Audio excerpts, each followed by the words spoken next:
그러면 혼합물의 분리 단원부터 복습을 한번 해볼게요. 첫 번째는 끓는 점 차를 이용한 분리입니다.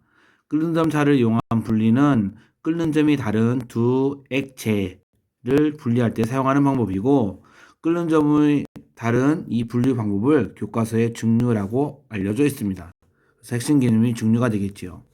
이 끓는 점 차를 이용한 이 증류 방법은 기본적으로 이제 끓는 점이 다른 두 액체 혼합물이고, 우리 교과서에 에탄올과 물을 혼합했을 때 이것들이 어떻게 끓는 점차를 이용해서 분리가 되는지 되는 기본 실험이 있었습니다. 그 다음에 이것도 우리는 실험 시간에 같이 실험을 한번 했었습니다. 실험 장치를 살펴보겠습니다. 실험 장치를 살펴보면 가열을 하고, 그리고 이제 온도계를 여기 부분에 놓고 이쪽에 끓임 쪽을 집어넣죠. 끓임 쪽의 역할에 대해서 알아볼 필요가 있는데, 끓임 쪽의 역할은 갑자기 끓어오르는 것을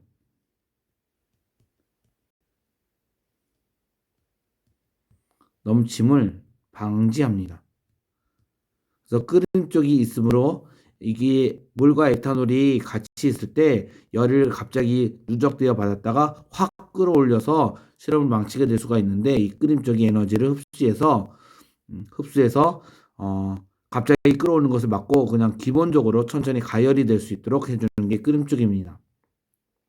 이 실험을 이렇게 하게 되면 맨 처음에 이 얼음물의 역할은 여기에서 이동을 하는 것은 기체거든요. 에탄올 액체가 기체가 되든지 물이 기체가 된 수증기가 되든지 전부 다 기체가 이동을 하게 되고, 여기서 다시 액화 현상 때문에 이제 우리가 원하는 액체 물질을 얻을 수가 있지요. 그러면 이렇게 될 때 이 실험 그래프는 어떻게 될까요? 우리 교과서에 보면 이 실험 그래프의 방법이 이렇게 그림을 그리게 되어 있는데, 결론적으로 이 그림은 교과서 다음 페이지에 나와 있습니다.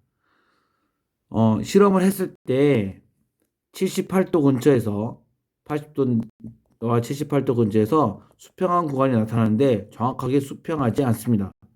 이거는 수평이 아니거든요. 그 이유는 여기는 주로 에탄올이 끓어져 나옵니다.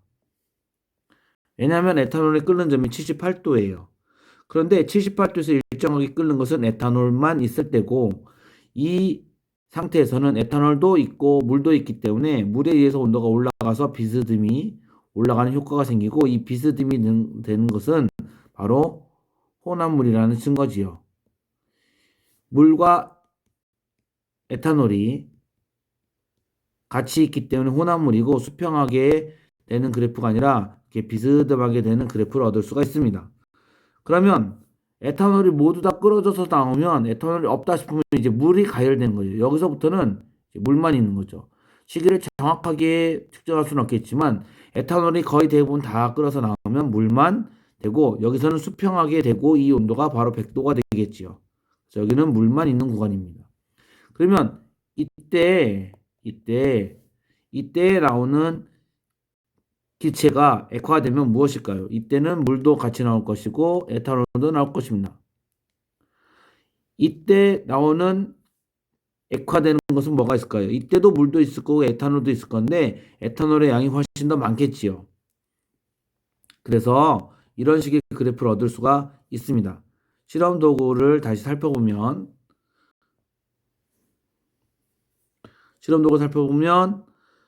가열을 해서 끓음 쪽이 갑자기 끓어 넘치는 것을 방해하고, 다음에 여기서 기화된 물과 에탄올이 이곳으로 가서 차가운 것에 의해서 액화가 되면 여기에서 이제 액체 상태로 만들어지는데, 78도까지는 에탄올도 나오고 물도 나오겠지만 에탄올의 양이 훨씬 더 많겠고요.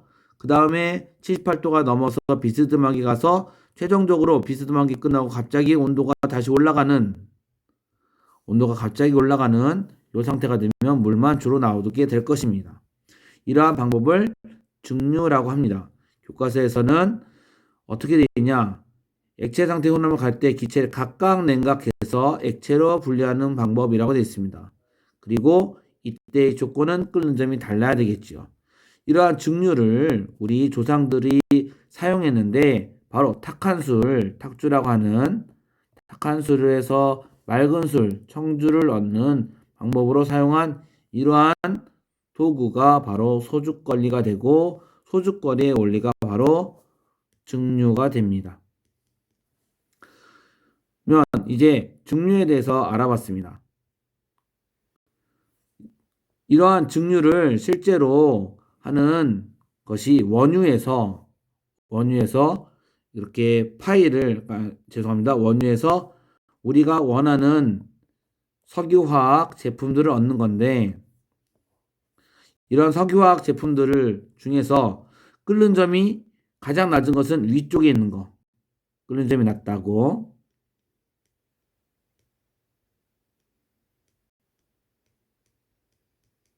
아래쪽으로 갈수록 끓는 점이 높게 되겠죠.